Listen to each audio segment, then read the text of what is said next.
Hi, BookTube. Welcome to Jackie's Literary Corner. I am Jackie, and this is 7 on Sunday. The topic is favorite debuts. Although I am filming this early, but I wanted to pre-film these so I don't forget to do them. So I don't forget to do them later. Okay. So like I said, this is our 7 favorite debuts. Now, one of these I don't have a physical copy of anymore. But I figured I could get an audiobook if I wanted a physical copy, or I could always buy it. But, so, okay. First book, first favorite debut was Miss March by Virginia Faito. So this is a more recent debut because it's still a hardback copy. Although some of these hardbacks aren't necessarily, like they didn't just come out. Like, the next book I'm going to talk about didn't just come out. It's been out for a year. But it's the one that was at the used bookstore. So, but I absolutely loved this book. And actually, what brought my attention is, once again, Olive from Book Olive. She's one of those booktubers that does bring a lot of books to my attention and put them on my radar. This is such an interesting story. You have this woman, Miss March. We don't even know her first name. She is married to a famous writer. And they've been together for so long that she doesn't even bother reading his books. You know, she knows about them, but she doesn't even really take the time to read them when they come out. She just is like, oh, I'm so proud of him. And one day at a local bake shop, one of the it was actually the woman, the cashier, tells Miss March that, you know, did you notice that you're one of the his main character for his latest book is based off of you, or seems a lot like you? And this shocks Miss March because the character is, I think she's literally a prostitute in the story, in his novel, and she's a very vulgar character, not someone that Miss March herself would associate with, and this just drives her, Miss March, nuts. She is not happy about this and obsesses over it and slowly goes mad obsessing over it because she is a perfectionist and she gets paranoid, thinks her husband is cheating on her at one point. And it's just her journey into madness. And it's just so interesting because she, like I said, we don't even know her first name. She is a woman that's completely all about her husband. She has like no identity except for being the wife of this writer. And it's just an engaging, fascinating story to watch this woman's downfall. It does feel very 1950s-esque, but there's no official, like, set time period. The story takes place. And I love the writing of this, you know, it's so beautiful, and just, like, there's something about the writing that I really like, and it's pretty impressive for a debut novel, in my opinion. So it's my first debut that I wanted to talk about that I love. Okay, and the next we have, this is the one I was mentioning that it's been out for a couple years now, and I don't know if it's on paperback though, but this is the copy I got at the roast office, and that is The Other Bennett Sister by Janice Hadlow.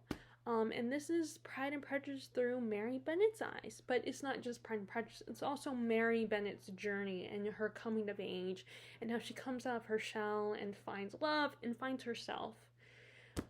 It was such a great story. I just very much related and fell in love with Mary as a character. And she's and a lot of characters that were kind of secondary or minor characters get more attention in this book. Like we see Mr. Collins a whole new light, and we get more of the Gardeners in this one as Mary goes to live with them for a period of time in London. We get more of Charlotte Lucas, and we see the Collins' marriage and how that turned out. And Mary, of course, is spending a lot more time with Miss Bennett, who, in this book, I don't like her as much because she's very critical and she means well, but she's not very nice to Mary. She kind of bullies her, in my opinion. And, and so a lot of characters, we see different sides of them, just like how Longbourn highlighted different sides of characters and how difficult characters that we like and admire and think are really cool, that to the servants some of their quirks and their habits are not as appealing because they have to clean up after them, essentially, as Longbourn did. Well, this one looks at the whole things from this other sister's perspective, this one that's quiet, and we get inside her head. So I think this is a great complementary book to the original Pride and Prejudice. It would be great to read. It is a bit long, in the middle, it kind of gets a little long. But it's great to read after you've read Pride and Prejudice, because, like I said, you get Pride and Prejudice, but you get from a different point of view. The love story is beautiful. There is a little bit of a love triangle, just like with Elizabeth sort of found herself in a love triangle. And the writing, like with Miss March, the writing is really great. She tries to follow the example of Austen and trying to mimic her writing style, but I think it's really great. And let's see, I think she was the author. Let's see, does it? Where is it? Maybe it's in the back. Oh, Janice Hallow, she worked for BBC for 2 decades. So she worked, in broadcast television channels before she wrote a book. So I think that's pretty good for someone who worked on TV first. Who wrote mostly scripts. But this was just great. This is one of my favorite books of the year so far. Okay. So next we have, let's see. Next, I had to give a shout out to Elliot Brooks's piece in Turmoil, the first book in the Dark Shores series. I just finished it.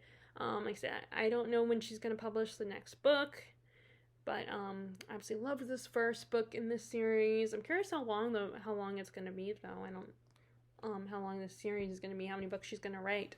But this was so great. It's fast paced and fun. I love the elemental magic. I'm sorry, I'm just not good at giving summaries for epic fantasy stories. I'm gonna do the best I can. But we have a world where there's a group of kingdoms. Let's see if it says in the back.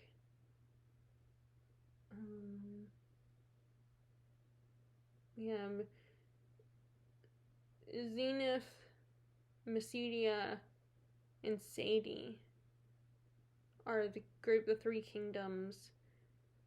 And you have the ancient realm of E, which is kind of a myth kind of place.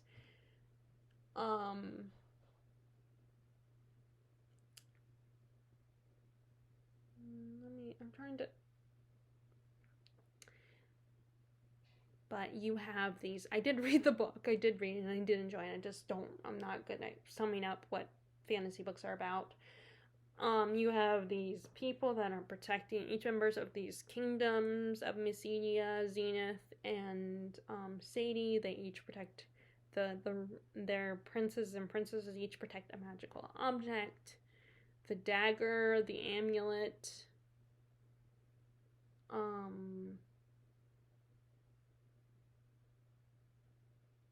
It doesn't. Okay, I can't remember that there's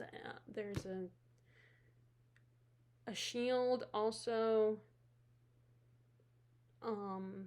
And Sadie one of the kingdoms, they are ruled by an assassin prince, but his mother is extremely ill. So at the moment, he's focused on saving his mother, and the dagger guarded by the princess of Zenith, the dagger can grant you immortality. So he's trying to get that dagger, and meanwhile, he ends up coming across a magical dragon, Syrah, who, of course, he has a destiny and everything.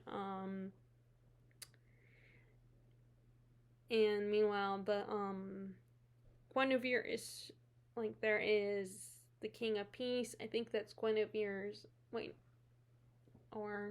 Guinevere's father's friend is the King of Peace, and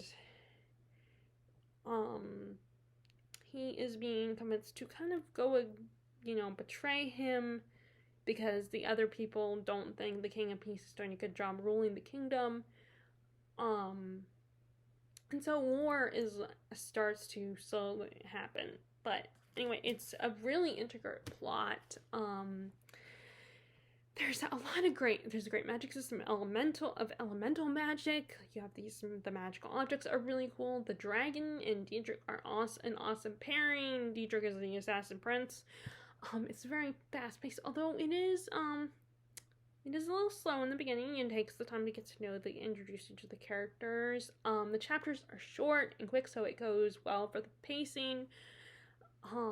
It's just a really fun story, and I like the characters. It's a very entertaining, engaging story. And I just loved this first book in this series, and like I said, I can't wait to see what she does next. Oh, and also what's nice is because she can draw. She has a lot of sketches of the characters in this book, so it gives you an idea of what the characters look like. Although I know some people that's why I know that some people might not necessarily like them, because I know they complain about when you have people on covers. But actually, she is so good. She's such a good artist, and at least in my opinion, that I personally don't care. I like seeing the sketches, especially when it comes to the actual map of the world and what objects look like. Which is funny because I don't usually. I want to get straight to the story, so I don't always look at the map right away in fantasy books, because a lot of fantasy, they have maps. But it's a great first start to a book.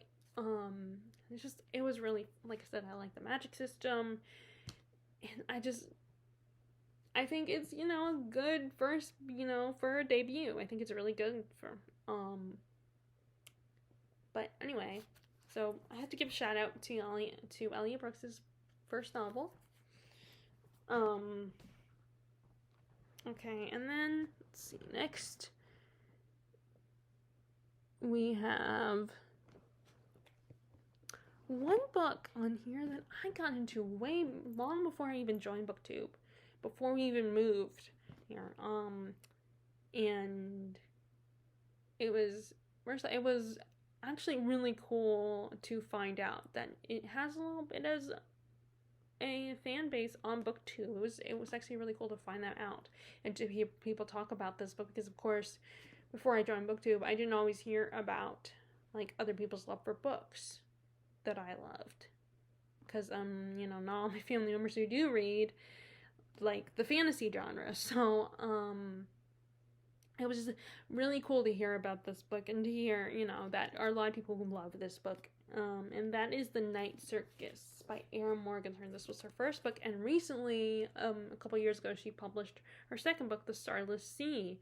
And we had all been waiting for that book for a while, and it finally came out. But this was absolutely wonderful story. The plot's a little weak, but still, this book is so much more than just the plot. So you have, in the story, you have these two older magicians. For decades, they will meet, and they will have this competition with each other to see who is the best.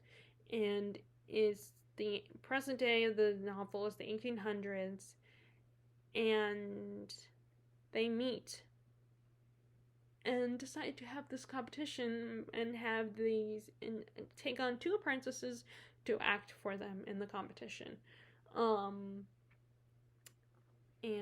let me see if I can get their names, because I couldn't remember the guy's name before. Celia Marco. So one of them takes on the young boy Marco and has him being an assistant to him, and then you have Celia, who the other guy adopts as his daughter, and they train them, but they don't know about the competition. They don't know what their guardians have intended for them, and they use the backdrop of this nighttime circus. The circus only travels at night and has a bit of a red, black, and white theme, and it's just so whimsical and fun to read about. You can smell it and picture it, and just taste it, and it's just so magical and fun. And there's something about the writing that I think a lot of people who love this book will agree with, which I guess I really do have a value of good writing, but plot is still number 1 for me,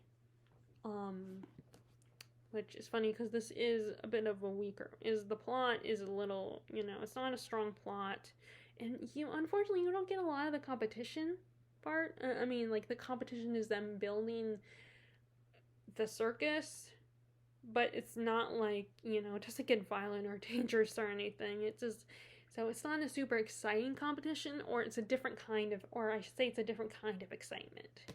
Watching the circus and seeing them build these different things for the circus. So in a way it is still exciting, but not in the way of there's an actual battle between these 2 magicians, or at least not in a sense of them actually using their powers on each other. They just use their powers to add on to this circus.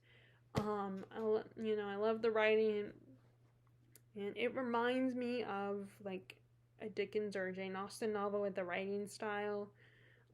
You do also go back and forth between them and the story of this kid named Bailey who absolutely loves the circus and wants to go, but his parents, have these expectations for him that prevents him from living his dream of being part of running away with the circus. There is romance in it, but it's almost insta-lovey, which I think a lot of people have a hard time with that they don't love that concept.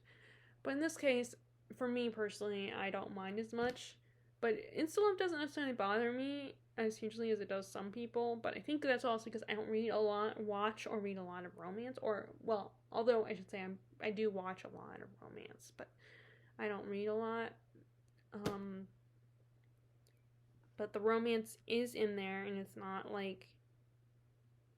and like I said, that's I think a lot of people's issue with this is the romance part. It's a little too, but it feels like a fairy tale, and with fairy tales you can almost expect it to have kind of that kind of romance, that kind of story, insta-love type of story. But it's just so whimsical, and I just absolutely love this. I did not realize it was a debut until years later though. But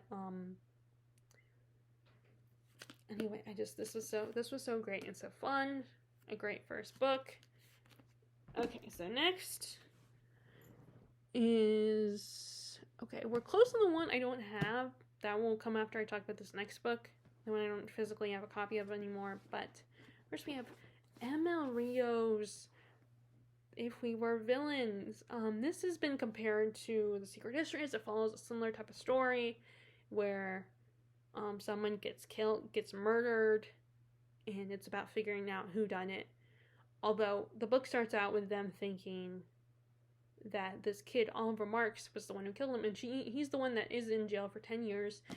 But the police officer that was on the case has reason to has gotten a little suspicious since then. He's not entirely sure if Oliver is guilty, and he decides before he retires he needs that resolved. So he goes to visit Oliver, and has a conversation with him and gets the story on what really happened, the events that led up to that murder. And the group of friends is similar to the group of friends in Secret History in ways. The biggest difference is it's first of all it's long, so if you don't want to read something as long as if you don't want to read Secret History because it's super long, this one is a lot shorter. And the characters do have different personalities, but the dynamic is very similar to the dynamic in Secret History. And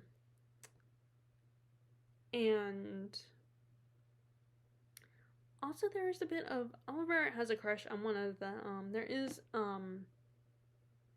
male romance. There's like queer representation in this one. I don't remember if there was any in Secret History, but in fact Oliver has has a crush on one of the guys in their group. And one of the pluses for me is that they were fans of Shakespeare. They absolutely love Shakespeare, and they play their roles of Shakespeare characters in this story. And the way this story is told is it's not a script, but it's told in acts. So it's like a script, except for it's not like lines of dialogue. It's still in prose. But I thought that was a nice little touch on ML Rio's part. Especially since these kids are obsessed with Shakespeare. And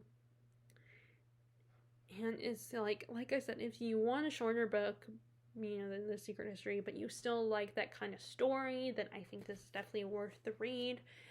Like I said, what I absolutely loved about this is because it's Shakespeare.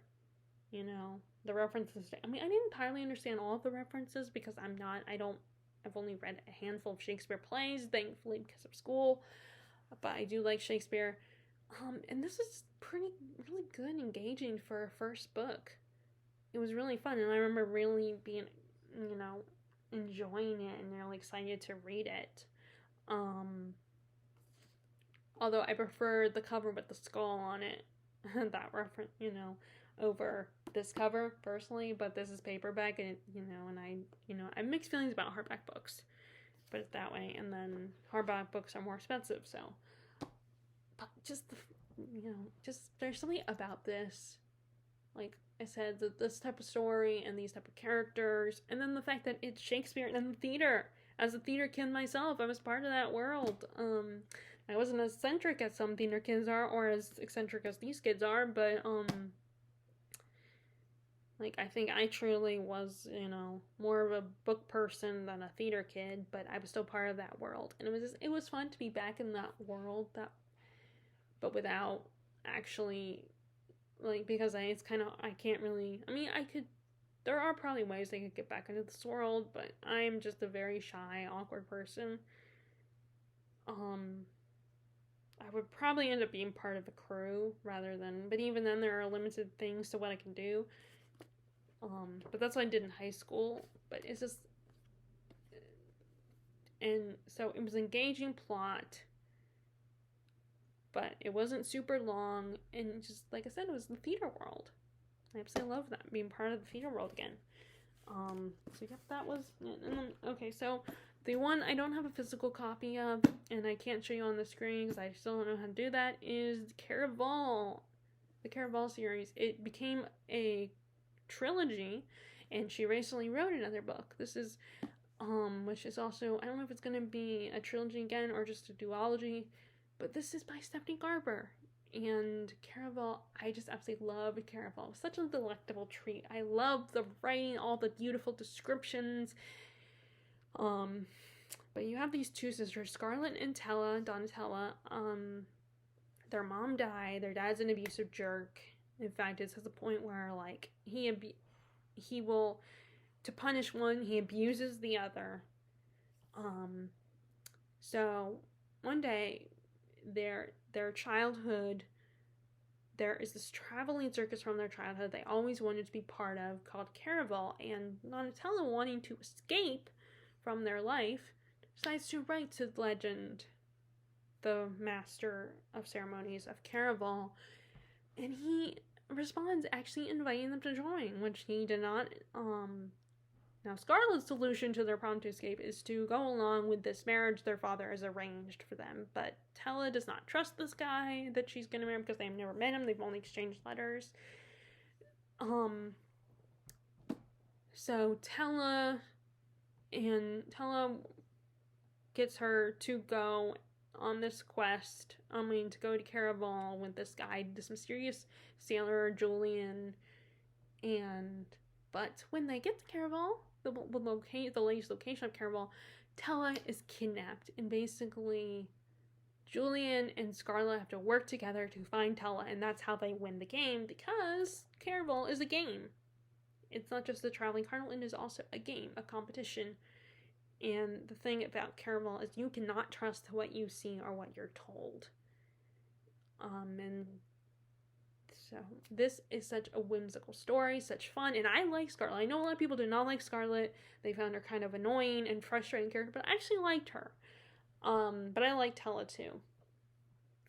And it has romance in it. It's fun, and I like her writing is such a treat. You can picture everything. It was so great to be in this world.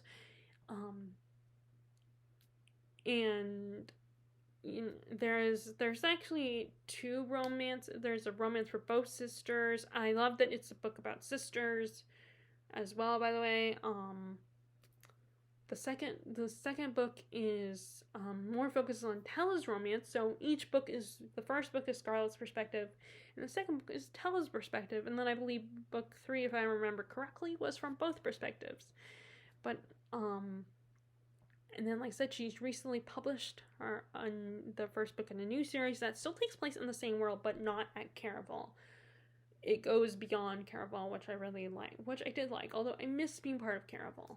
But it was so fun to read Caraval. I really enjoyed it, and being part of that world, and just, it was just fun. It was just a fun story. So the last one is another one that I read years ago before BookTube, but I had then started hearing about this author again on BookTube and hearing about her other books. And I had read her second novel, which was really great. It's not my favorite, but I did enjoy it. And then I remember, and I was surprised how short it was. I thought it was going to be a little bit longer. And then I liked her third book as well. I really liked that one. But this is her debut. And I'm talking about Diane Setterfield, and this is her, although I don't know why it says author of Bowman and Black, because this was her first book, I've thought. So maybe I'm wrong, this is not the debut, but I thought I read on here that this was her, the debut.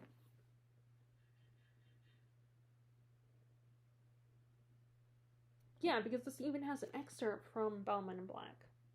So this is her debut. The 13th Tale. First of all, as a reader, I absolutely love this, and if you're a reader, I think you would really appreciate this book. So this is about let me see, is she I'm trying to remember if a biographer. So not a journalist, but a biographer. She summoned, our main character, Margaret Lee, is a biographer who is summoned to meet this woman, this elderly woman, Vida Winter, who is known for this book of fairy tales that are extremely popular. And there's this whole legend behind this 13th tale that she had started to write but never published. And Margaret is called by this woman to write her biography because she is finally ready to tell the truth, because she has never told the truth. Every time reporters confront her about her past, she comes up with some exaggerated story. And Margaret is the person she has decided to tell the truth to. And there's another book, I cannot remember what that book, but there's another book that this is has a similar plot to, but I cannot remember what other book it is. This was so, again, another great story. Again, the writing was just so great and charming and fun and just very cozy. A very cozy feeling, but it is a very dark story, a very gothic story. and it's one of those ones that goes back and forth between the past and the present, which I like. And it's about a woman who writes a book of fairy tales, who does, that is just awesome. And I had, a great time with reading this, and it's such a beautiful story. And I don't know what else to say. I just absolutely love this. I probably sound like I'm repeating myself with all these, but I don't know what else to say. So, I think if you're a reader, I think a lot of readers would love this book. If you have not read it yet, please check it out. It's so great, and such a charming story. This is great. And like I said, I definitely love this over Bellman in Black, but I did also love Once Upon a River. That was great too. And that has a similar feel to it, a similar kind of themes to that one as well. But yeah, this was another great debut. So those are my favorite debuts. Sorry I can't show you Caraval.